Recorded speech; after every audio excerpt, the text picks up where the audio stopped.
But I want to turn it over to Henrik, if you're ready, to share your screen, chat a little bit about the After Me Too conversations. Feel good? Yes, I'm good. So thanks, I'll share my screen here. If you see me yawning, it's because it's 10 o'clock in the evening. And thank you for the interesting presentations about prevention.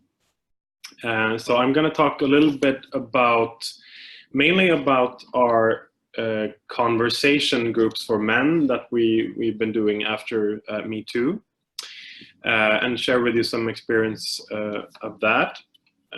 So I don't know how much you know about our organization. We're an NGO. We have, I think, around 1,500 members at the moment, almost 30 employees.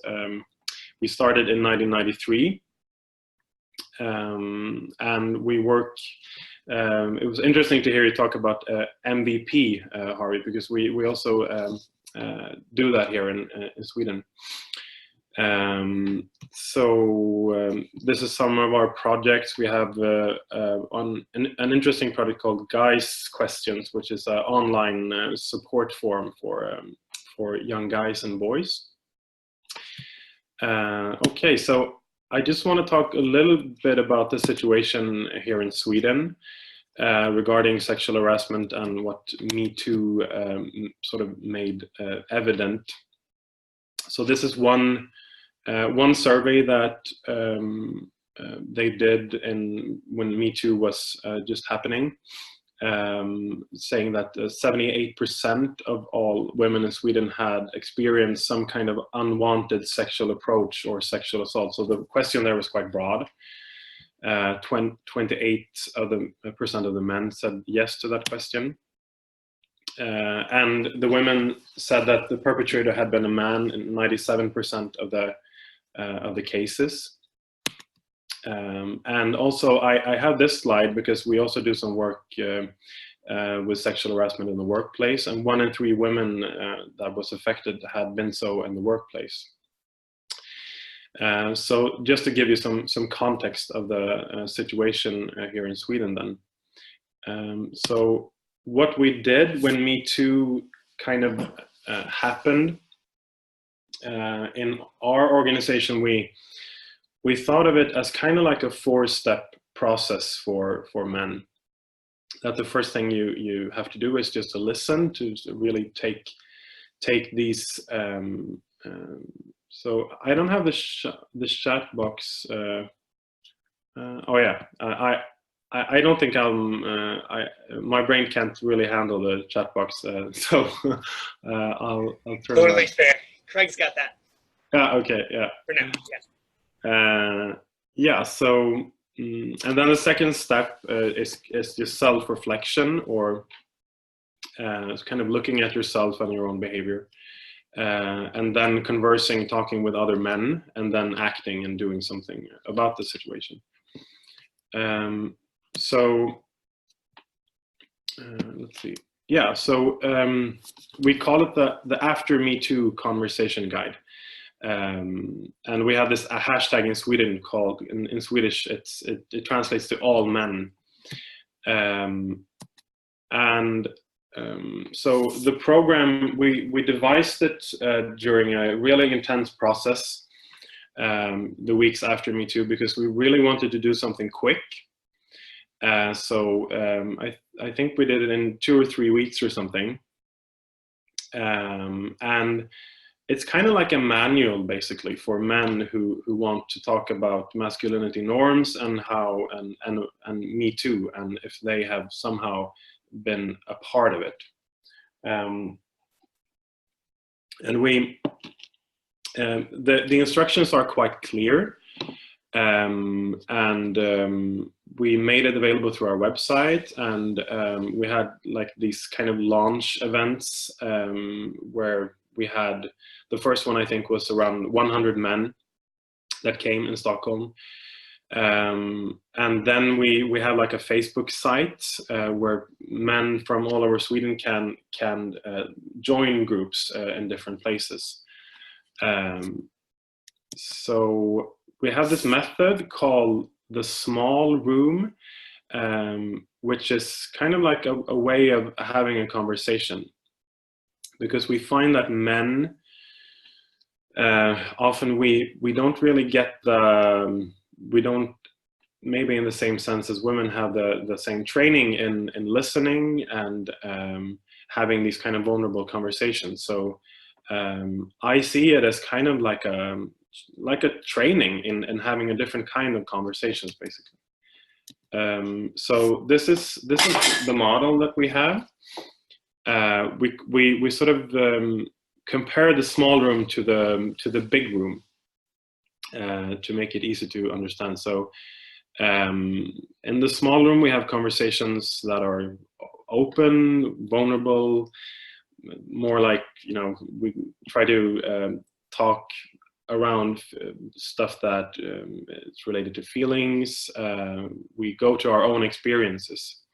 And when we're in the big room, it's more, you know, a place for critique, theory, structures, you know, understanding patriarchal society and you know, more head reason than gut feeling. So this is the conversation model, and so we try to stay in the small room during this program. So there's 5 sessions that we did. In session 1, we just wanted to kind of make it easy for people to have a vulnerable conversation, and we felt that we just wanted to focus session 1 on getting to know each other and creating a safe space for having these conversations. So I want to show you so you get an idea of it. These are the presentation questions that we have during the first session. So you choose one of these questions and then you talk around it. So when are you happy to be the person you are? When was the last time you cried?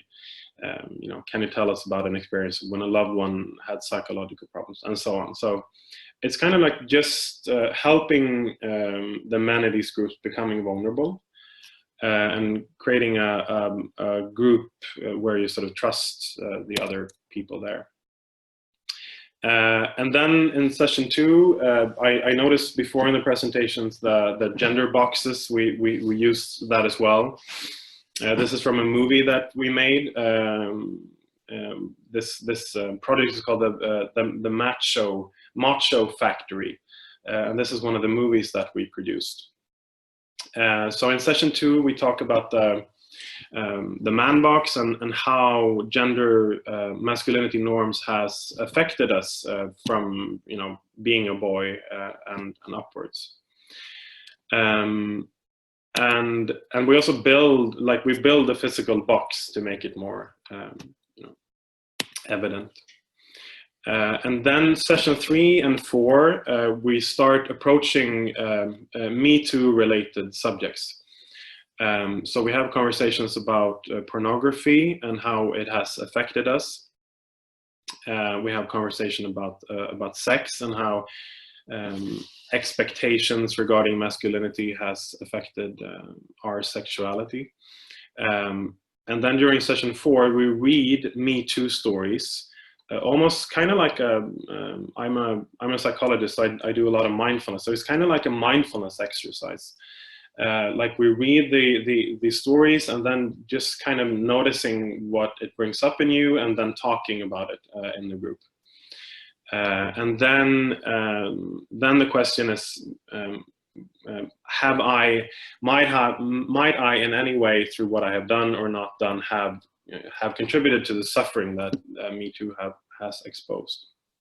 And we talk in rounds, so it's kind of like we have a talking stick.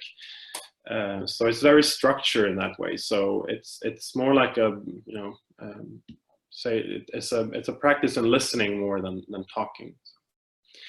So this is a self-reflective part of it, looking at yourself as a man and how you might have, you know, contributed to this. And then we have session 5. And that's I worked a lot with a method called acceptance and commitment therapy. It's kind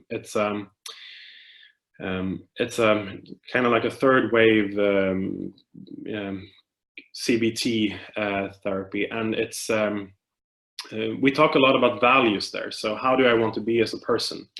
So we do this exercise during session 5, which is called the 80-year-old birthday exercise. You kind of imagine yourself being an 80-year-old man, looking back at your life, and if you would have been true to your values and how you really want to be as a man or as a person, how would you have, what would people say in the speeches about you in this when at your 80-year-old birthday? And then we talk about if these values would guide my behavior the upcoming weeks or months or years, how would I behave then? Would I behave differently? And then we kind of end the group or the program with discussing if the group wants to continue its activity somehow.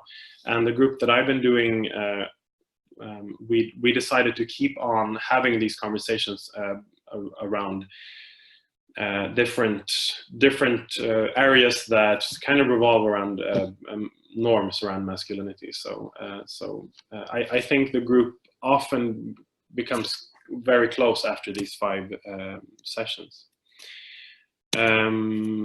Yeah, so also I can say a little bit about the stuff we're doing in workplaces. So we've been using the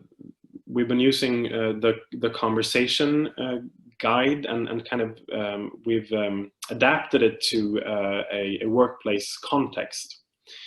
And also we're working with the bystander approach and strategies from Mentors in Violence Prevention, the MVP program.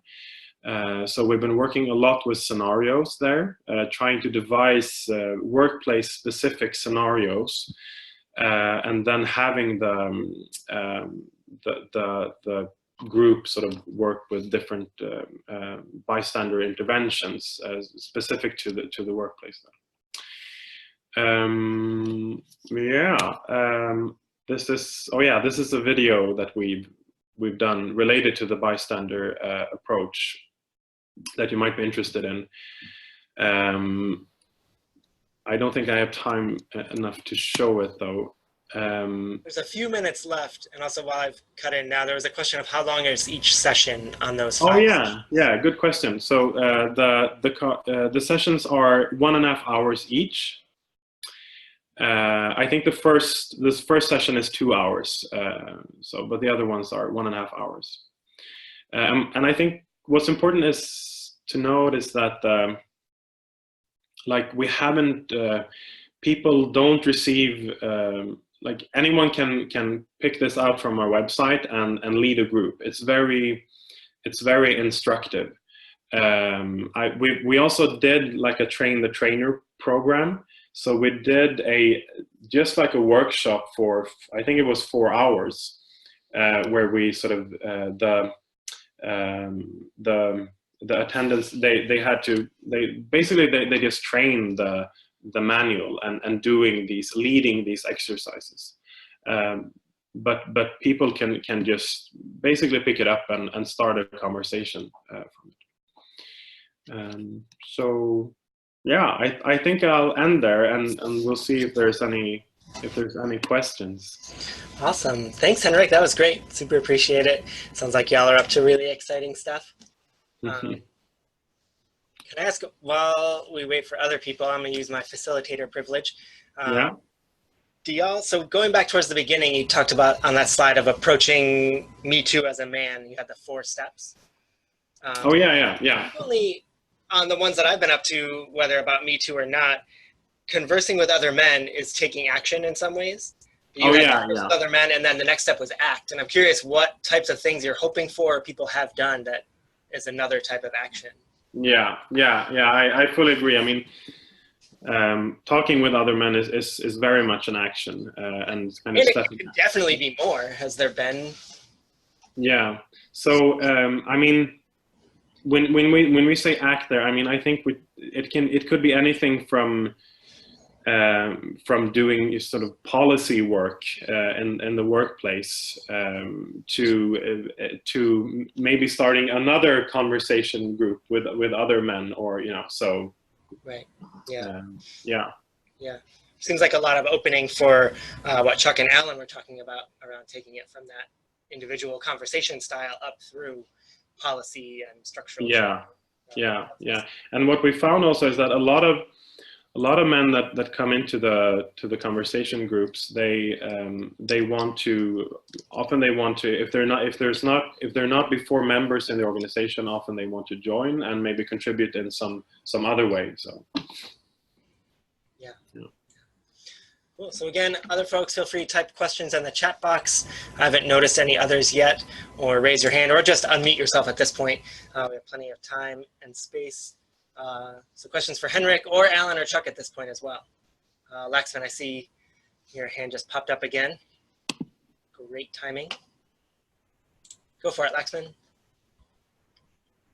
I wanted to also give a brief introduction, sort of background on the first slide that you talked about, where 72% of women, experience on the definition of the question. But I think that also relates to, and then the 28% of men, which is quite significant. But I think it also has to do the way in Sweden, the sexual harassment or sexual abuse is defined. It's very broad than in many contexts that we work in. So the whole definition is very, very broad. So probably it also has to do why a lot of men also come out saying yes to that question is because of the definition there. Yeah. That just, I wanted to bring that as well, because we need to understand the context on why so many men, because I saw a lot of concerns coming, oh, that's a significant number. So we understand that as well. And then I had a question about the process that you said, listen, reflect, talk, and act. So my question was, so you often use the stories of Me Too as well, but my question was on the content of the discussion. Do you also sort of check those contents with women's rights groups? Because I think what we have been discussing since the first part of the series is also what really matters is what content are we discussing about. I see Chuck bringing the point of, when we come out of the box, are we ready to sort of leave some of the privileges that we receive because of the patriarchal system we are in? So do you feel this content from a feminist critical analysis as well when you engage in these smaller groups with men? Yeah, so we don't during the only thing that we kind of put into the conversations are the questions. So there's no so the process is kind of like me as usually the leader starts the conversation, and then my story is basically my answer to the question, and my story. That's basically the only thing that I put in as a leader. So then the conversation goes around. But what we do is that we have in the manual or in the guide, we have a text regarding sort of taking responsibility. So if you have, because we had a lot of discussions about this, what happened if it comes up that someone has actually done something, criminal, or how do we deal with that? So we have this text that is kind of like a guide. If you have done something, if you have sexually assaulted someone, it's important to take responsibility, and we kind of it's a guide regarding that process. So I don't know if that answers your question. We're waiting to check out that Laxman. Thank you. Cool. Thanks, Henrik. Thanks for that question, Laxman. So Chuck, I see your hand is up. There's also the question in the chat box, Henrik, I don't know if you saw it, about mixed gender or non-binary groups and how the outcomes have been different if that's been the makeup of the group. We just call your attention to that, and then Chuck, if you want to go for it. Okay, thanks. It's kind of building a little bit off of what Laxman had talked about. I was just wondering for Henrik and Alan, if in these discussions about the man box, like I noted in the chat about all the goodies in the man box, that was the biggest challenge for me, is my compassion would collide with my benefits and the entitlements as a man, and whether I'm willing to give up the goodies that are in the man box. So I wonder if you ever get into that conversation with the men and the boys about the privileges, what a good deal it is to be a guy in a sexist culture. If that ever happens, there are disadvantages. You know, as Craig, you had mentioned in the chat, targeted. I was bullied too as a kid, but also, God, the advantages outweighed the disadvantages for me. And the biggest challenge is giving up those advantages, the goodies in the box. So I'm just wondering if you ever have those conversations, if they come around to that. Yeah. Chuck, yeah, thanks. That's a great question. You know, when we talk about the different ways in which, you know, how men are socialized, I think one of the things that we're careful about talking is that I may have grown up in a family who enjoyed hunting, you know, so think about in Minnesota and Iowa and the Dakotas and how that's part of the family.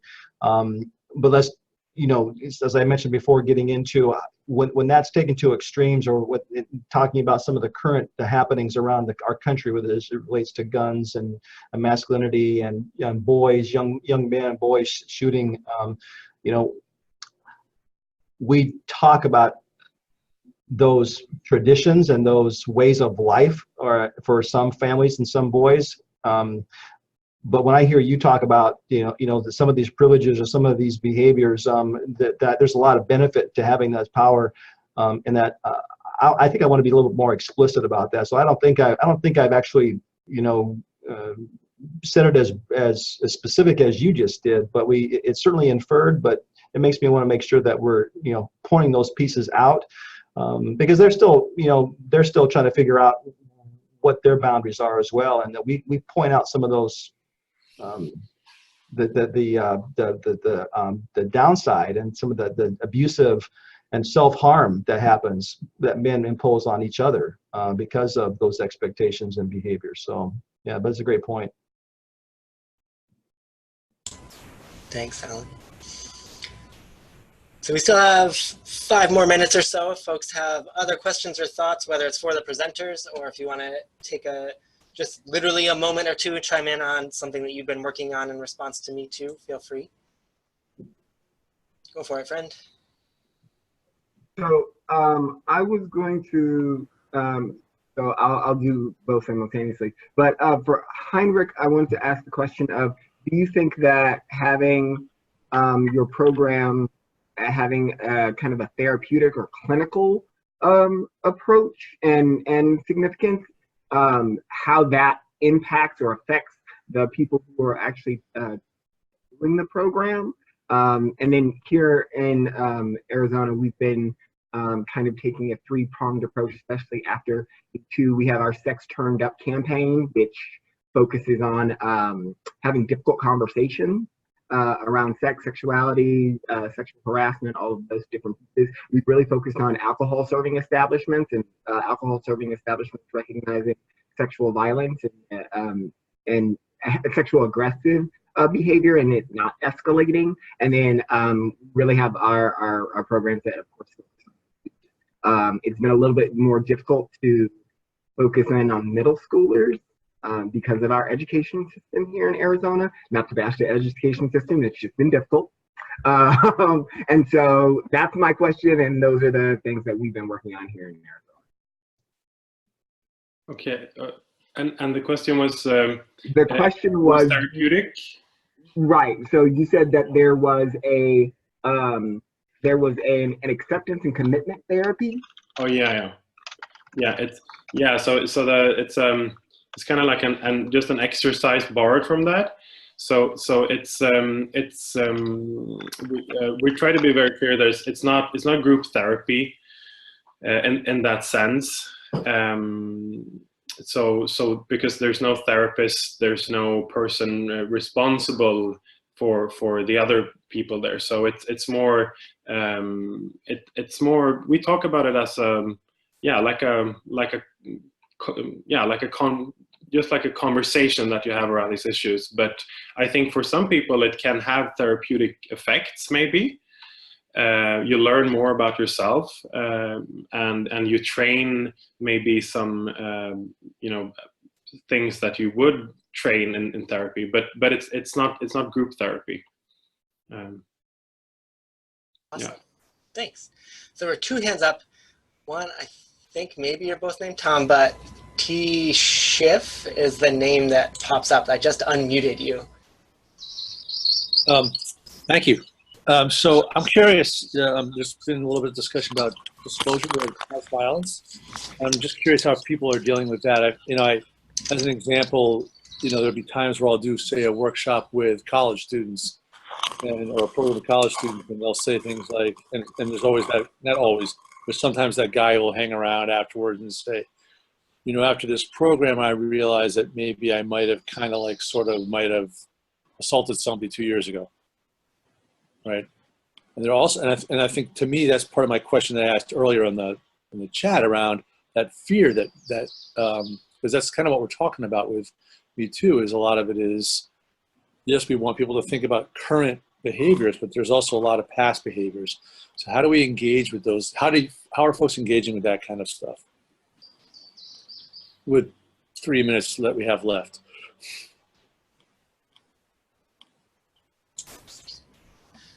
If anyone's willing to jump into that, Chuck, I see you raise your hand. I want to unmute and really just a quick answer, and then Tom had one last question. Thanks for asking. Just very quickly, Henrik, is there any way we could access this responsibility guide that you were talking about when it comes to disclosing of any perpetration of abuse? Yeah, we're doing an English translation, so it should be ready quite soon, I think. Great. Yeah. Thank you.